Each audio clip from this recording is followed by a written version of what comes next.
Mari kita mulai dengan Al-Fatihah.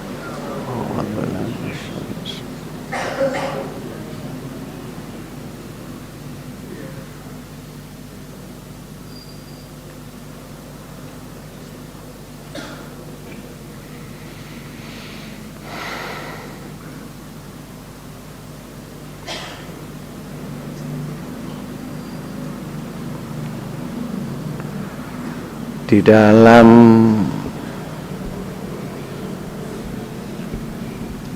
iradat Allah atau kehendak Allah ada dua istilah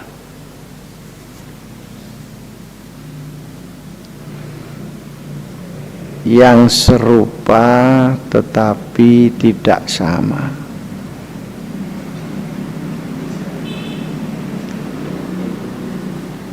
Pertama, sesuatu kehendak, takdir atau qadar Allah yang disebut di dalam Al-Quran dengan Kitabullah.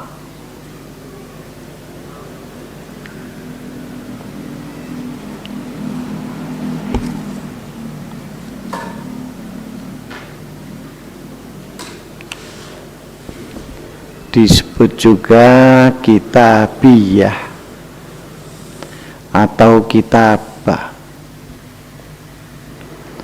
sesuatu yang sudah ditetapkan terlebih dahulu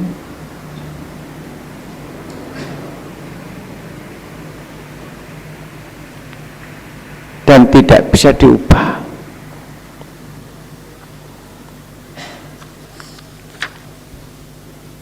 Di dalam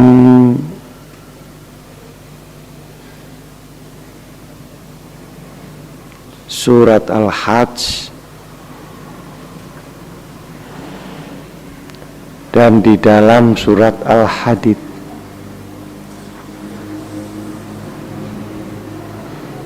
di sini tidak disebut nomornya, tapi bisa dicari.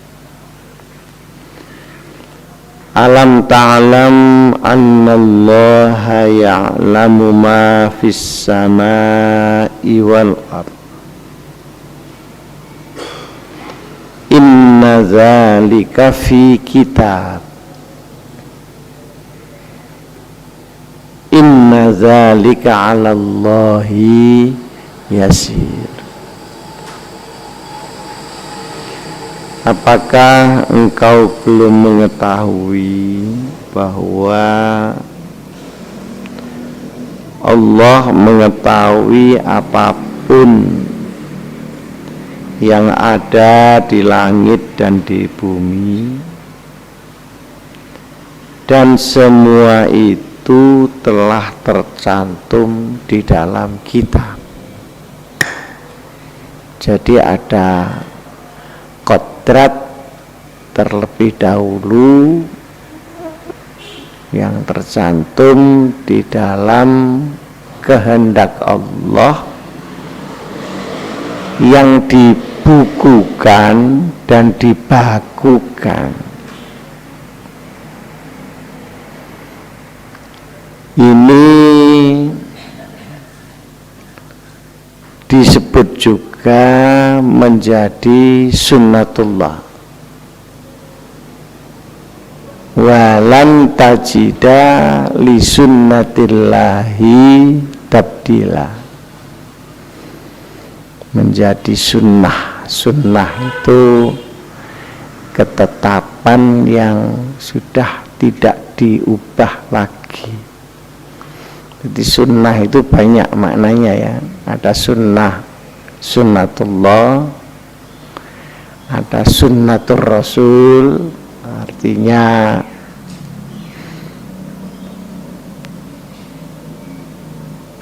ajaran rasul. Ada sunnah di dalam fikih, artinya tidak wajib. Ada sunnah, artinya sunat, diketok pucuke, itu semuanya sunat. Sunat di sini adalah ketetapan Allah yang dibakukan. Kamu tidak bisa mengubah matahari itu berjalan dari barat ke timur, karena itu sunatullah. Kamu tidak bisa minta supaya bumi ini tidak bunder tapi lonjong seperti kacang lanjaran, itu tidak bisa. Kamu tidak bisa minta kamu tidak mati. Kamu tidak bisa minta hidup tanpa sulit.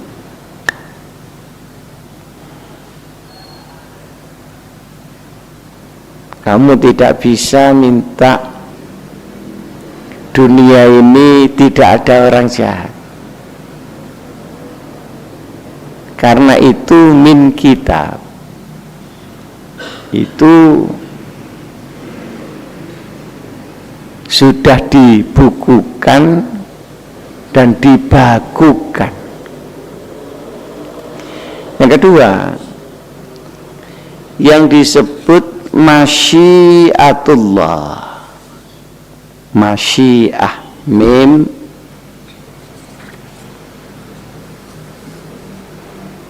shin ya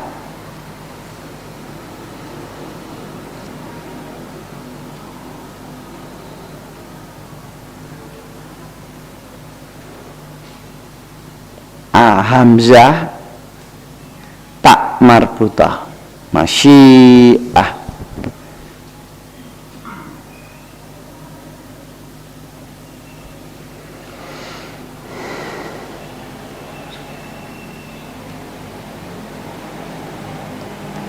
Qala ta'ala walau syi'na la'ataina kulla nafsin hudaha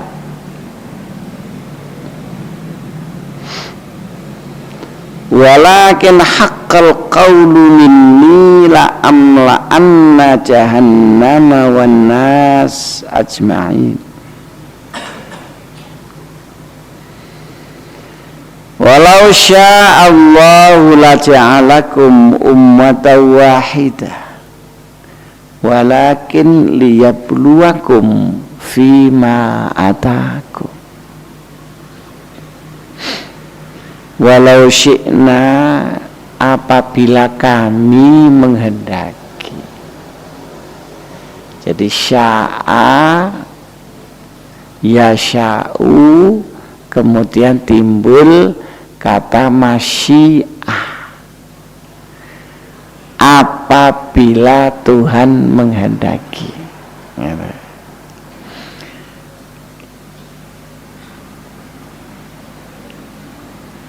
La ataina kulla nafsin hudaha, tentu setiap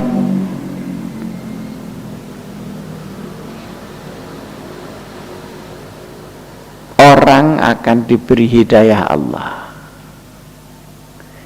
Tapi kalau Tuhan menghendaki, tapi enggak, mesti ada yang dapat hidayah dan ada yang tidak dapat hidayah. Walau sya'allahu laja'alakum ummatan wahidah walakin liyabluwakum fima atakum. Kalau Tuhan menghendaki,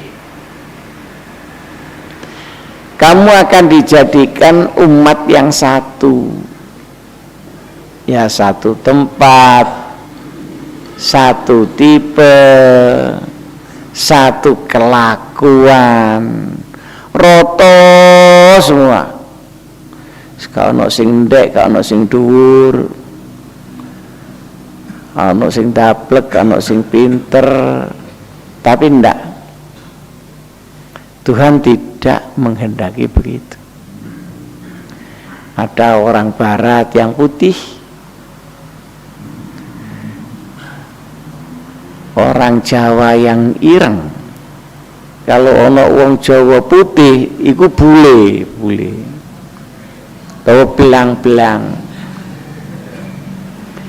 Ada yang sangat hitam seperti Somalia, Nigeria.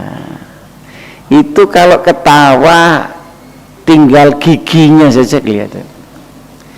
Kalau maghrib keluar sedikit hilang dah. Karena gelapnya itu. Ada yang coklat seperti kita, ada yang pendek. Orang Malaysia, Indonesia pendek-pendek. Nah, orang Barat tinggi putih, orang Afrika tinggi hitam. Itu baru bentuk, belum budaya.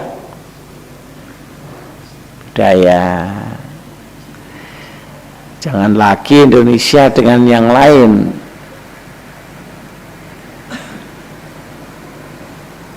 Baru Solo sama Surabaya sudah beda.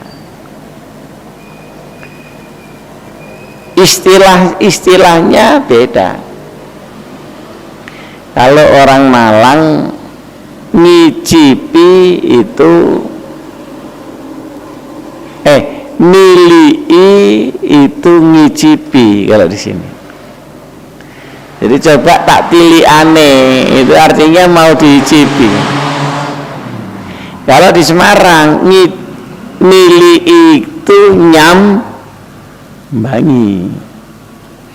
Satu ketika ada calon mantu kirim surat ke calon mentua. Calon mantunya dari Semarang, calon mentuanya dari Surabaya. Insya Allah minggu ngajeng kula badhe nilii panjenengan. Marahlah namanya moro ono mantu durung dadi kok ape ngicipi. Itu walau sya'a la ja'alakum ummatan wahidah, walakin tetapi ndak, Allah tidak menghendaki begitu. Untuk apa? Liyabluwakum fima atakum, untuk diuji. Coba kamu saya beri begini, itu nanti hasilnya seperti apa? Itu namanya masyiatullah. Itu kehendak Allah. Nah, kehendak Allah ini masih relatif, tidak mutlak seperti tadi. Kalau mutlak matahari terbit dari timur ya diwai anda bisa. Tapi masyiatullah itu relatif. Ada faktor interaksi di situ supaya diisi oleh ikhtiar dan perjuangan manusia.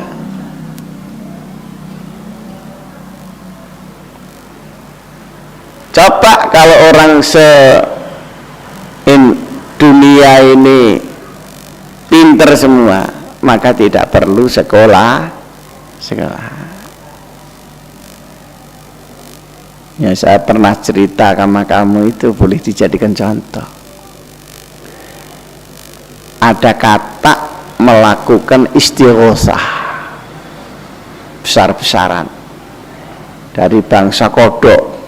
Bayang rame ini istighosah, minta kepada Allah supaya ular itu ditiadakan karena pekerjaannya makan kata. Walau sya'a la'aba al-af'a, seandainya Tuhan menghendaki bisa ular itu ditiadakan. Tidak, Allah tidak. Sebab kalah sama doanya nyamuk yang berdoa, mudah-mudahan kata itu ditiadakan saja, karena pekerjaannya makan. Nah kalau semua dia ada, ya sudah tidak ada apa-apa. Ada hadis Rasulullah Sallallahu Alaihi Wasallam, seandainya seluruh dunia ini orangnya soleh, semua bagus, semua ditutup dunia ini, diganti ada yang soleh, ada yang beling, ada yang bedik, ada yang preman. Untuk apa? Supaya ada dakwah, ada sekolahan, ada pendidikan.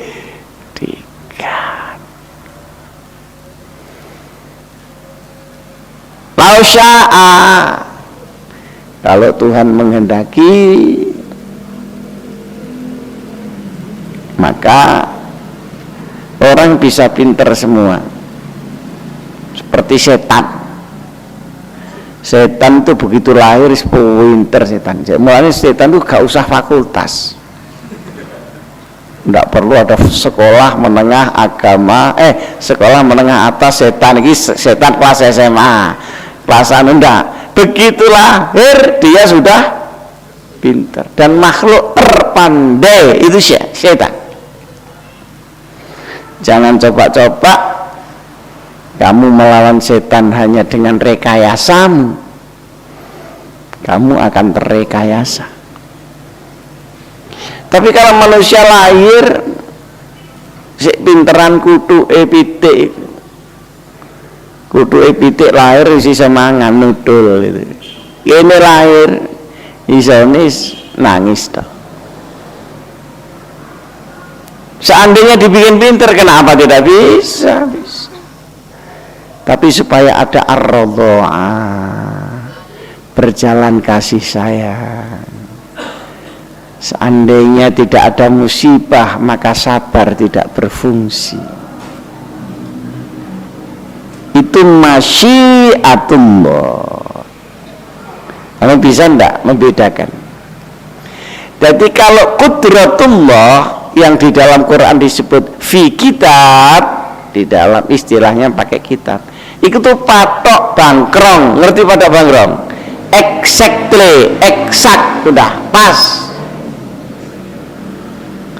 Nah kalau masyiatullah itu kita masih bisa obah.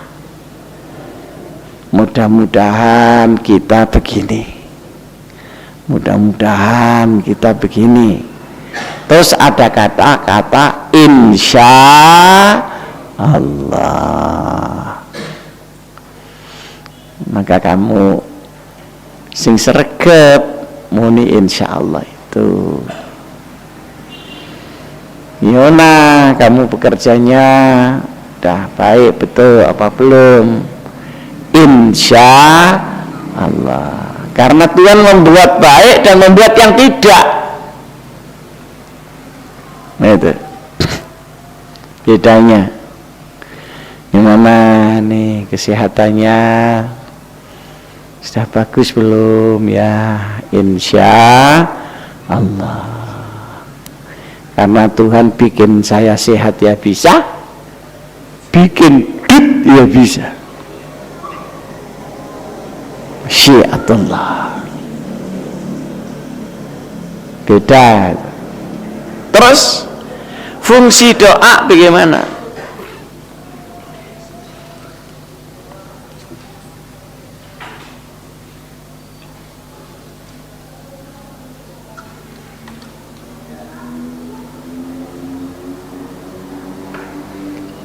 Doa, apakah doa itu bisa mengubah kitab kodrat, atau bisa mengubah masyiah? Masyiah tadi ya, yang kedua tadi ya, masyiah, kemauan. Pada umumnya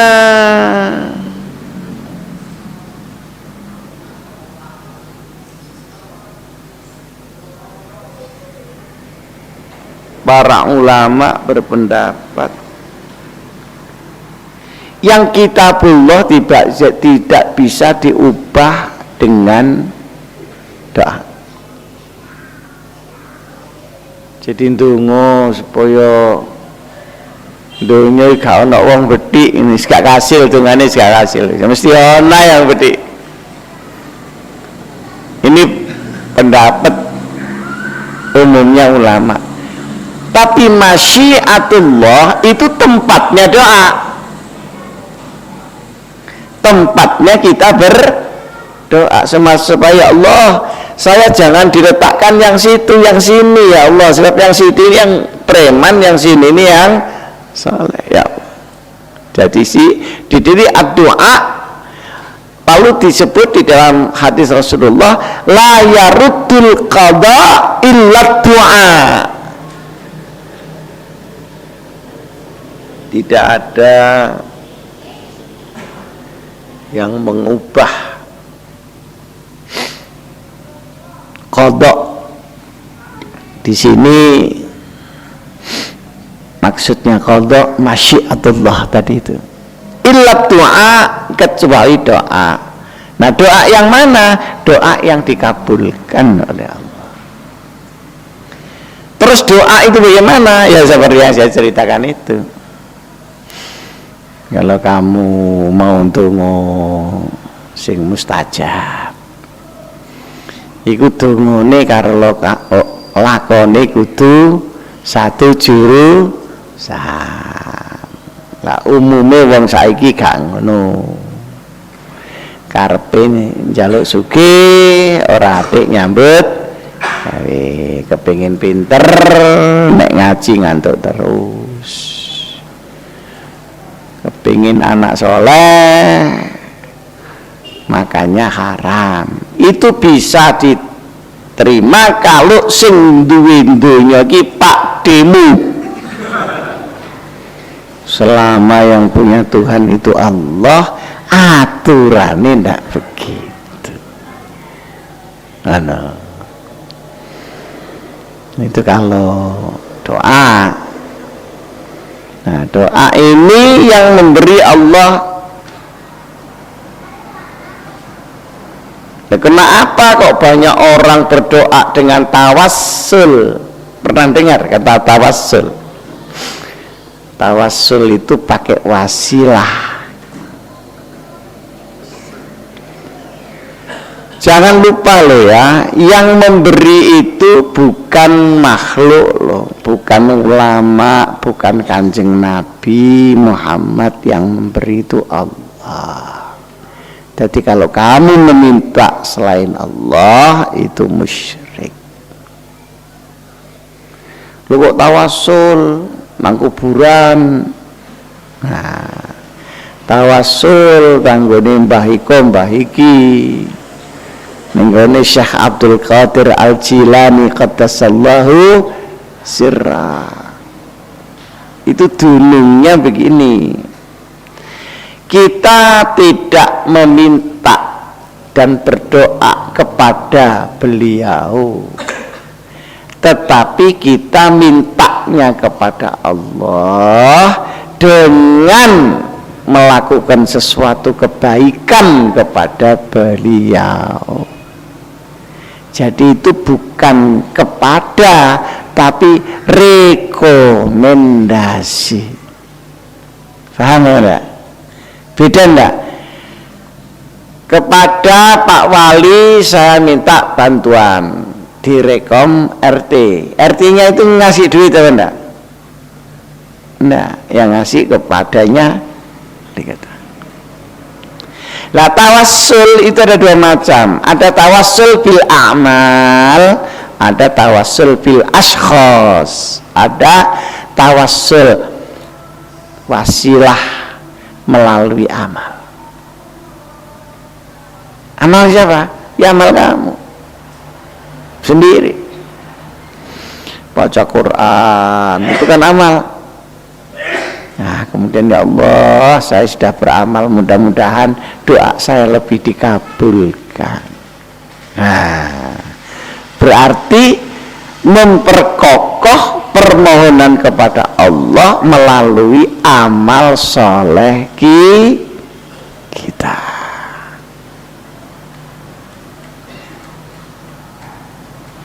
Nah, yang menjadi pertikaian sejak dulu oleh para ulama itu kalau tawassul atau wasilah itu bil ashkhas, dengan orang. Ya Allah, mudah-mudahan saya diberikan rahmat dengan kemuliaan Nabi besar Muhammad sallallahu alaihi wasallam, dengan karamah wali sallallahu. Iku ono sing gelem nganggo, ono sing ndak gelem nganggo. Nah, kita ini termasuk sing gelem nganggo. Kenapa? Karena ikram kepada Rasulullah sallallahu alaihi wasallam. Ngerti ikram? Penghormatan. Dan penghormatan kepada ulama juga amal baik.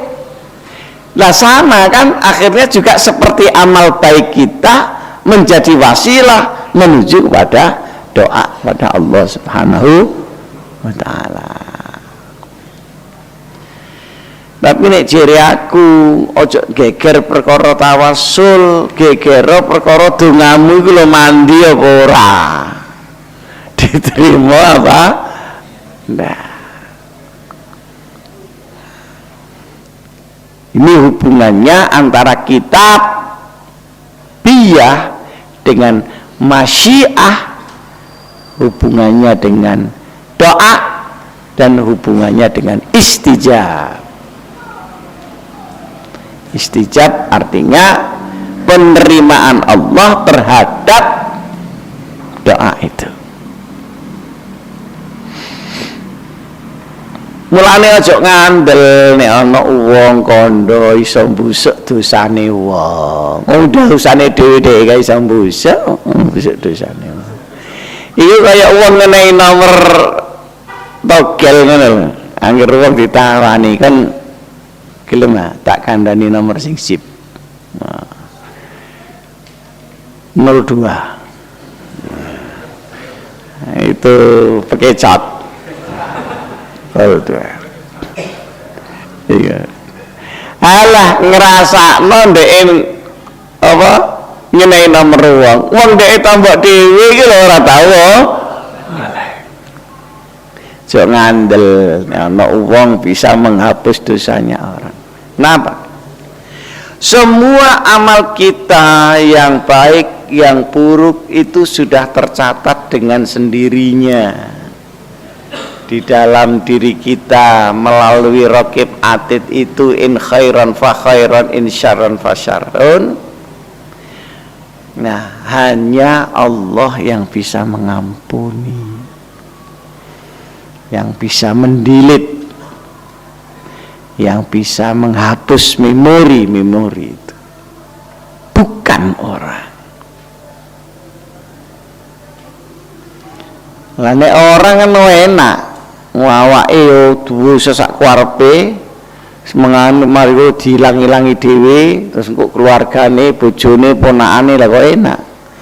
Padahal masing-masing orang harus mempertanggungjawabkan perbuatannya kepada Allah Subhanahu.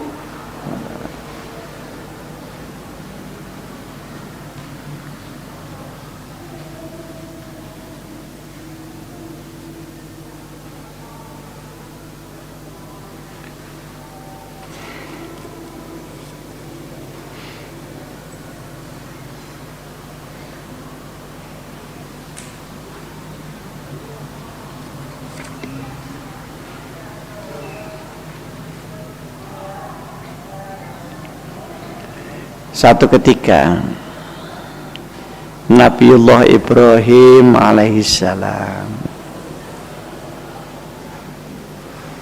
mendapatkan wahyu dari Allah. Wahyu itu melalui mimpi. Ya, Nabi Ibrahim ini termasuk ulul azmi.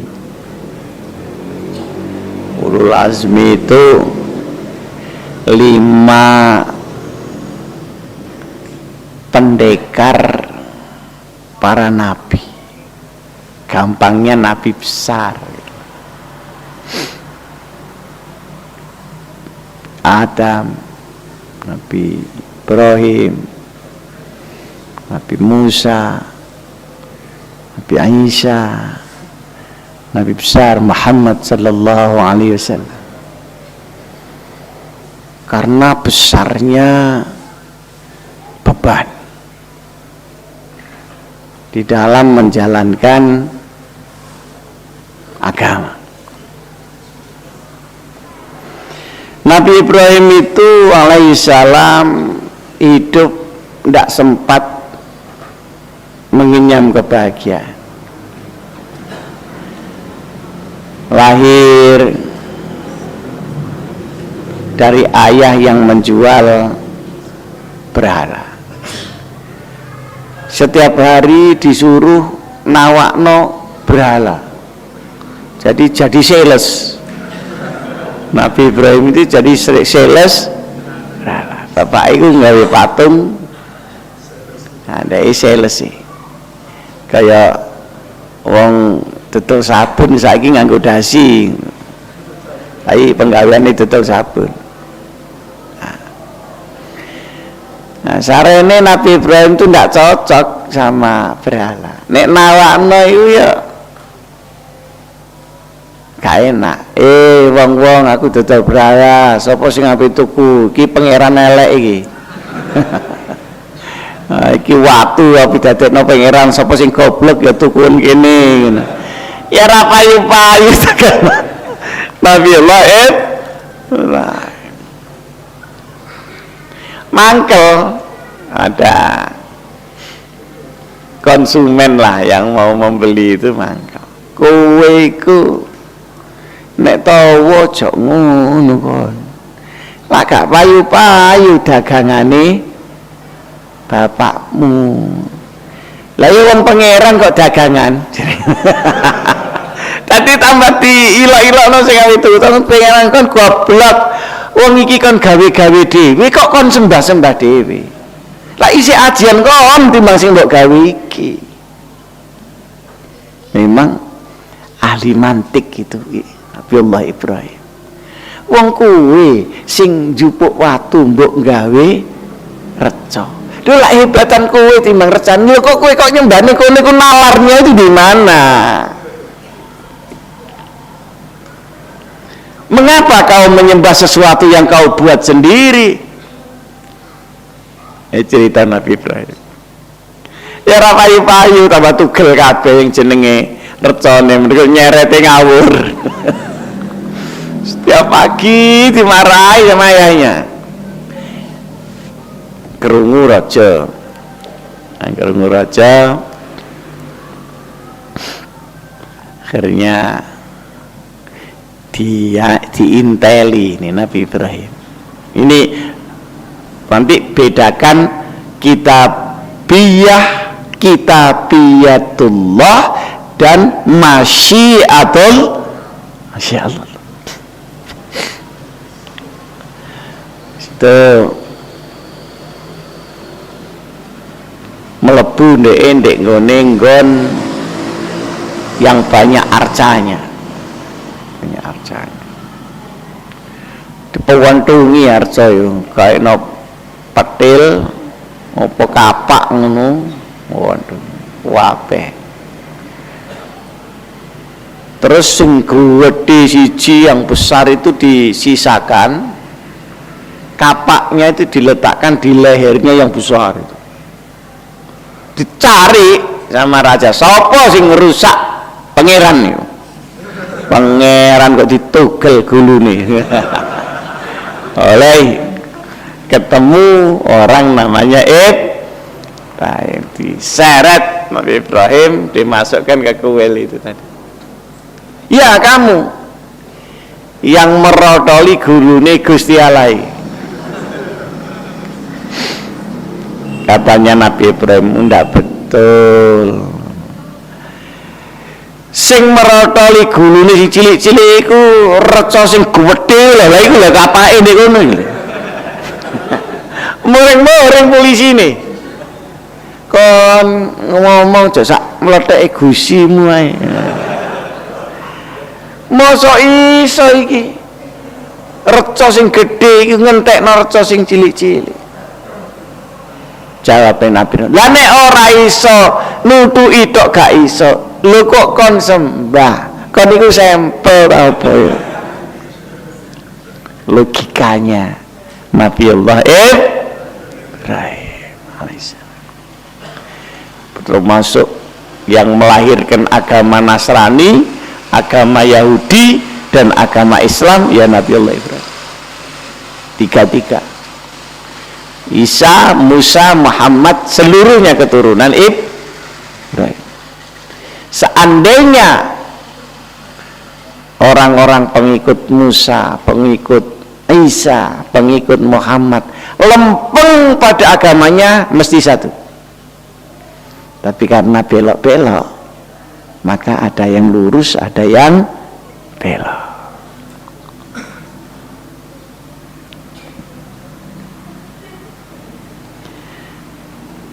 Pertama melihat bintang, wah mungkin Tuhan ini bintang ini. Tinggi, berkelip-kelip, mungkin dia Tuhan kita. Akhirnya bareng isu, gak ono bintangi. Dari ini Nabi Ibrahim, masa pangeran kok hilang? Masa pangeran kok hilang? Mesti itu. Terus cerita lagi, ada bulan. Wah ini mungkin bulan ini Gusti Allah. Padang, pemenene padang bulan, indah. Melihat gunung-gunung, mungkin gunung ini Tuhan. Melihat kawah yang menakutkan, sepertinya itu Tuhan. Tapi yang jenenge bulan para iso ya hilang. Loh, lagi kok hilang mana? Metu serenge. Nah iki pas ini pangeran. Gede panas tek medeni. Mulane kamu kalau ke Bali ya Pak, mereka menggambarkan Tuhan, itu mesti gambaran sing modeni-modeni, wilate dawa. Matane amin. Jadi modeni, koyok-koyok kita itu keweden. Jadi Tuhan itu digambarkan sebagai menakutkan. Ono apa reca ngene ya wetenge gedhe muatane tok sak kepel. Tuhan. Wa walamma afalat la uhibbul afilin. Setelah yang namanya srengenge itu lengser, tak mungkin Tuhan kok hilang, Tuhan kok berganti-ganti. Satu malam ketika Nabiullah Ibrahim ada di satu padang Arafah, beliau itu tempatnya di Palestina. Nabiullah Ibrahim punya istri dua, yang satu Siti Hajar namanya, yang satu Siti Sarah. Yang menyuruh Nabiullah Ibrahim kawin lagi dengan Siti Hajar itu Siti Sarah. Jadi ini bojo sing solihah ya iki. Nek kowe nemu sing ngene lumayan iki. Abi sing metenteng ngongkon Nabi Ibrahim rapi maneh iku Siti Sarah. Itu ruti yang Nabi Ibrahim, alhamdulillah la haula wala quwata illa billah.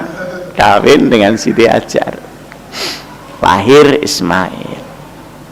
Tidak tahu bagaimana namanya manusia tetap manusia. Begitu Siti Hajar melahirkan, terjadi kebencian luar biasa Siti Sarah ini kepada Nabi Ibrahim dan Sarah dan Hajar. Disuruh bawa pergi jauh sampai saya tidak bisa melihat. Maka berangkatlah bayi yang masih merah ini dari Palestina menuju ke Makkah. Bayangkan, naik onta, panas seperti itu. Setelah sampai di Mekah, turun. Perintah lagi kepada Nabi Ibrahim, tinggalkan anak dan istrimu. Masya Allah. Gimana perasaan? Siti Hajar gandoli itu Nabi Ibrahim. Nabi Ibrahim tidak tega noleh, terus ditinggal pergi. Lalu Siti Hajar cari-cari, lari-lari, cari air tidak dapat.